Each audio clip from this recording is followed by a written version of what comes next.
Have you ever won and felt nothing? Have you ever built something so large that you disappeared inside it? Two men understood that feeling better than anyone in history. The first was 32 years old, standing in a palace in Babylon. He had conquered the known world. He had nothing left to do. Within a year, he was gone. Not fallen to an enemy.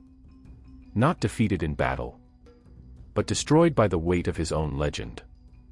By the end of this, you will understand the two ways a great man collapses, and which one you are already closer to than you think. This is altitude sickness. The higher a man climbs, the thinner the air becomes. Every empire has a breaking point. Every conqueror, a final frontier he cannot cross. But the most dangerous frontier is never on a map. It is the moment a man stops building and starts protecting what he has already become. There are two ways this destroys him. He can become too large. Or he can become too empty. At 25, Alexander had conquered more of the known world than any man in history. His soldiers called him invincible. His enemies called him a god. His mother told him he was the son of Zeus, and somewhere along the way, he began to believe it. That was the beginning of the end. He began removing men who disagreed with him. Generals who had bled beside him for a decade, silenced for speaking truth in a private room. He demanded his soldiers prostrate before him, forehead to the floor, in the Persian manner. His oldest friends refused. Some of them were cast out too. In India, his army finally stopped. Not because they were defeated, but because they no longer recognized the men leading them. He returned to Babylon, began drinking, made plans for campaigns that would never begin. Arabia, Carthage, Rome.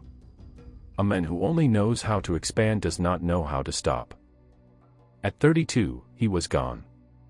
His empire divided within a decade. His bloodline extinct within a generation. His body lost to history. The legend survived. The men did not know how to.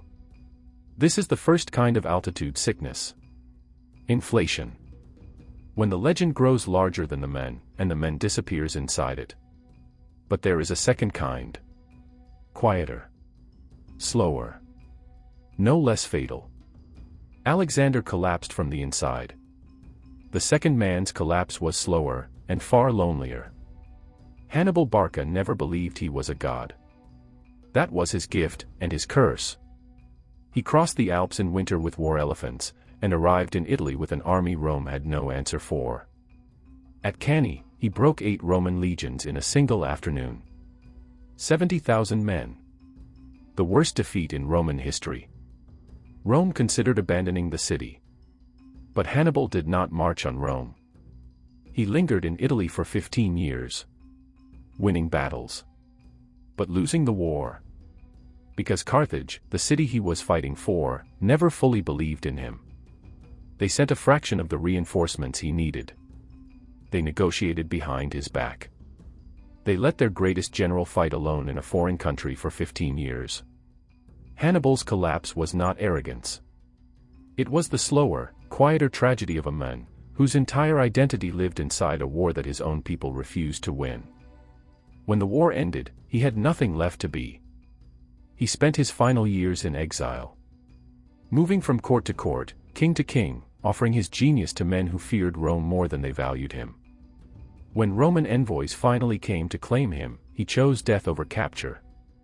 His last words: "Let us relieve the Romans of their fear, since they cannot wait for an old man to die." Bitter. Precise. Magnificent. He died as he had lived, one step ahead. And entirely alone. This is the second kind of altitude sickness. Emptiness. When the war ends, and the man discovers he built no life behind it. Two men. Two summits. Two kinds of collapse. Inflation. When the legend swallows the man. Emptiness. When the mission swallows the life. Both are fatal. Both begin the moment a man stops asking who he is, and lets what he does answer for him. Alexander conquered the known world, and was gone at 32, unable to conquer himself. Hannibal outthought every general he ever faced, and died in exile, unable to outlast his own legend. Inflation. Emptiness. The summit was never the problem, the men standing on it was. Look at what you are building right now. Is it a life, or a campaign? And when it ends, will you know who you are without it? You cannot unask the question. The next time you win, you will remember Alexander. The next time you lose yourself in a mission, you will remember Hannibal. Inflation or emptiness, which collapse scares you more? Comment below. Subscribe, and study power, not just history.